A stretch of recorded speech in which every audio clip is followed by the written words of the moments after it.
Well, I think I'm done with tree cleanup in this area for now. I'm not going to do anything about this large log. That's probably going to be a project for some other day, probably next year.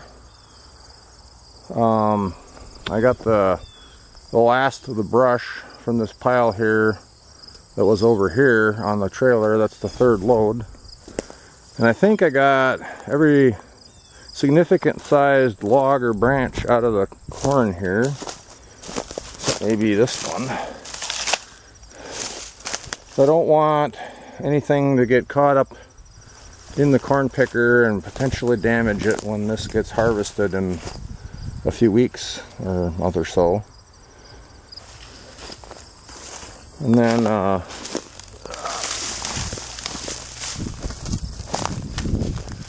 throw these in the trailer.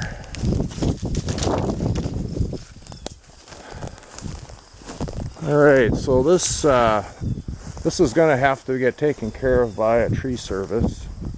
This is way too dangerous for me to do anything about. I think I'd like this entire tree that's leaning way over the field cut down. Then the one next to it with the big chunk broke off and another chunk broke off. And then maybe this third one here with the branch hanging down. And maybe some other stuff. So none of these were here. When I was a small boy, 50 years ago, none of this stuff was here. There used to be, and there is probably the remains of a woven wire fence running in there. And that was to keep the free-range chickens from the day getting out into the garden. And the garden, there was a huge garden that ran along where the corn is right now. And there also was a row of apple trees along through here. And I think there was a plum tree as well. Those things all ended up with blight and they died long ago. And then these box elders were just kind of left alone and they started growing in here all haphazard. They should have been cut down long ago before they got this big. And this looks like some buckthorn growing in here. It's truly quite a jungle in a sense. A lot more broken off one up there. That looks a little older though. I think there's something laying in there. And then there's this vine stuff that's gotten all over the place. I don't know where this came from. Never used to have it around here when I was growing up. And it gets all over the woods, and look, there's a branch laying up there. It'll just, completely cover a tree.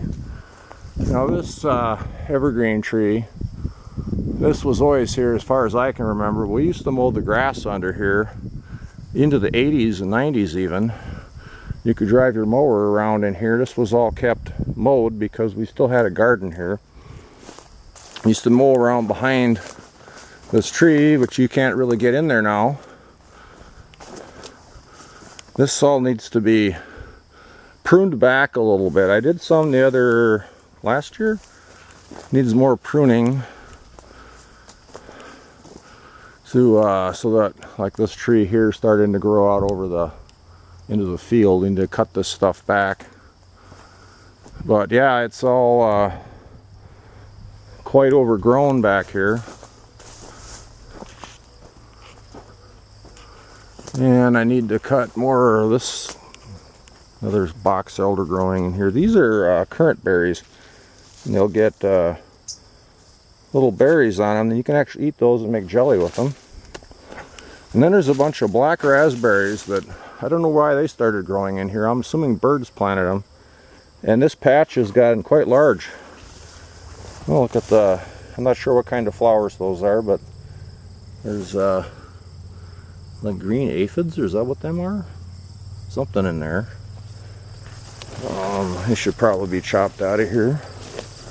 But yes, there's a whole bunch of black raspberries that another box elder needs cut out of here. And this very large old arborvitae has always been here as long as I can remember, and obviously it was a lot smaller. And then back in the day there used to be a swing set here that was right near probably be overwhelmed by the trees now where the swing set was. that kids used to play in. And there was more garden in this area up until a few years ago. They used to have very large gardens way back when, because everything got canned and preserved, and being on the farm we had our own cattle and hogs, so you didn't buy a whole lot of stuff in the store.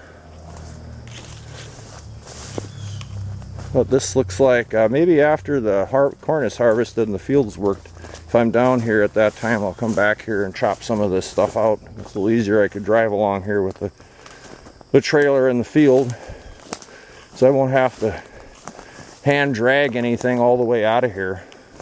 It ends up being quite a lot of time-consuming effort. But yes, my other video talked about using the scythe to cut all those burdocks and nettles down, and that's what I did in this whole area. This has all been chopped down with the scythe and worked very well for that. Able to walk in there without getting a rash by touching any of those nettles.